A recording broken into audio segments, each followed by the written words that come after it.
ওসমান হাদির উপর ন্যাক্কারজনক হামলা চালায়। এতে তিনি গুরুতর আহত হয়ে বর্তমানে রাজধানীর একটি বেসরকারি হাসপাতালে চিকিৎসাধীন রয়েছেন। ঘটনার পরপরই ঢাকা মেট্রোপলিটন পুলিশ হামলাকারীদের গ্রেফতারের জোর প্রচেষ্টা চালিয়ে যাচ্ছে। ঘটনাস্থলের সিসিটিভি ফুটেজ সংগ্রহ বিশ্লেষণ করে ইতিমধ্যে দুজন সন্দেহভাজন ব্যক্তিকে শনাক্ত করা হয়েছে। এরা হলো ফয়সাল করিম মাসুদ আর আরেকজন ছিল মোহাম্মদ আলমগীর শেখ। ঘটনার তদন্তে জানা যায় সন্দেহভাজন ব্যক্তিরা হেলমেট পরিহিত অবস্থায় ভিকটিম ওসমান হাদিকে খুব কাছ থেকে গুলি করে। ঘটনার প্রকৃত রহস্য উদ্ঘাটন ও শনাক্তকৃত সন্দেহভাজনদের গ্রেফতারের ইতিমধ্যে বিভিন্ন স্থানে অভিযান পরিচালনা করা হয়েছে এবং অভিযান চলমান রয়েছে।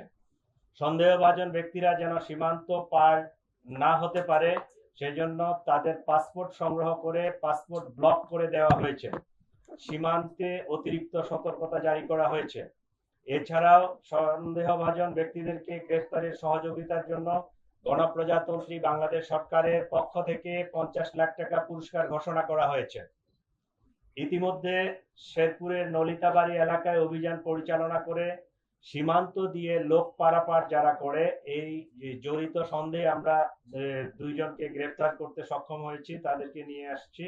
র্যাব মোটর সাইকেলের যে মালিক মনে করছে এরকম একজনকে র্যাব আটক করে আমাদের হাতে সোপর্দ করেছে।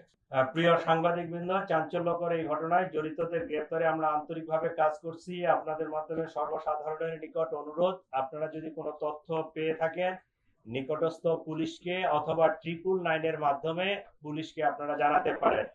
আপনারা আরো জানবেন যে সেই অপারেশনের দিনে যে মোটরসাইকেলটি ব্যবহৃত হয়েছিল এটা আমরা উদ্ধার করতে সক্ষম হয়েছি।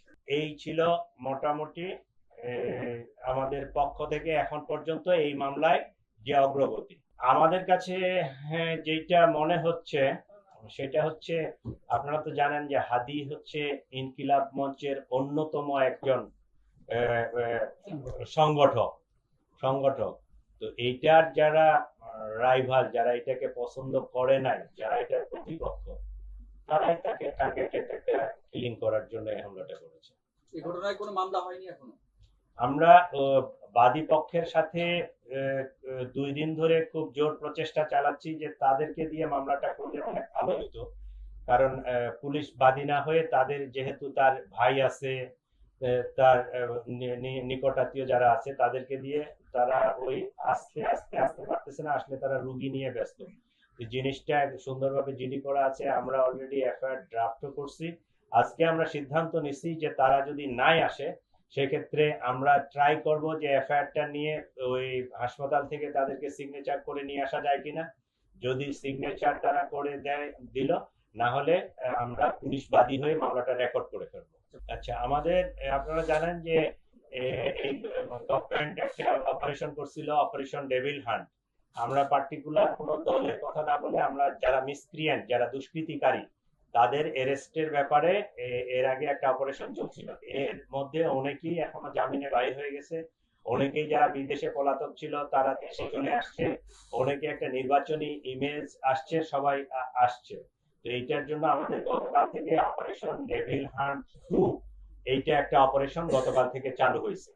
ঠিক আছে, এইটা আমরা এই অপারেশনটা শুধু ঢাকা না, পুরা বাংলাদেশে এই অপারেশনটা জোরদার করা হচ্ছে। যারা দুষ্কৃতিকারী, যারা খারাপ কিছু করতে পারে বা নির্বাচনের সময় কেওয়াস সৃষ্টি করতে পারে, এরকম লোকজনকে আমরা আবার আইনের আওতায় আনার জন্য জোর প্রচেষ্টা, এবং বাংলাদেশ গভর্নমেন্টের পক্ষ থেকে অপারেশন কালকে থেকে লঞ্চ করা হয়েছে, গতকালকে থেকে।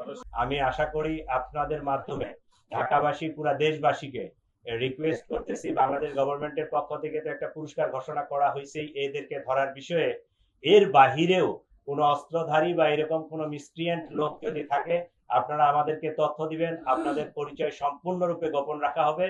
আমরা এদেরকে ধরতে চাই, এদেরকে আইনের আওতায় আনতে চাই। কালকে একটা বক্তব্য দিচ্ছে, কালকেরা পরশুদিন ইয়াতে ওই রিভার কেয়ারের সামনে, পরশুদিন ওনার বক্তব্যটা আমার খুবই পছন্দ হয়েছে। আই স্যালিউট হিম। সে একটা নেতা হিসেবে বক্তব্য দিচ্ছে। দেখেন, জুলাই যোদ্ধা এক হাদি না, হাজারো লক্ষ জুলাই যোদ্ধা আছে। এই লক্ষ জুলাই যোদ্ধার ইন্ডিভিজুয়াল সিকিউরিটি নিশ্চিত করা প্রায় অসম্ভব। তবে সার্বিক সিচুয়েশনটাকে আমার সিকিউর করতে হবে, রাষ্ট্রকে সিকিউর করতে হবে, রাজধানীকে সিকিউর করতে হবে। আমরা এটা কাজ করতেছি এবং যাদের এইরকম যারা হাই প্রোফাইল, যাদের স্পেসিফিক এই ধরনের সিকিউরিটি থ্রেট আছে, তাদেরটা নিয়ে আমরা অ্যানালাইসিস করতেছি। তাদেরকে আমরা খুব কাছাকাছি তাদের সাথে কোনো সিকিউরিটি অ্যারেঞ্জমেন্ট করা যায় কিনা এটা অলরেডি আমরা প্রক্রিয়া চলতেছে। যাদেরকে আমরা এরকম খুব হাই থ্রেট মনে করতেছি তাদেরকে আমরা পার্সোনাল সিকিউরিটি দিব, আর ইন্ডিভিজুয়ালি এইভাবে সিকিউরিটি দেওয়া যাবে না। এটা ওভারঅল সিকিউরিটির সিস্টেমটাকে ডেভেলপ করে আমরা এই সিকিউরিটিটাকে আরো ইনহ্যান্স করার চেষ্টা করতেছি।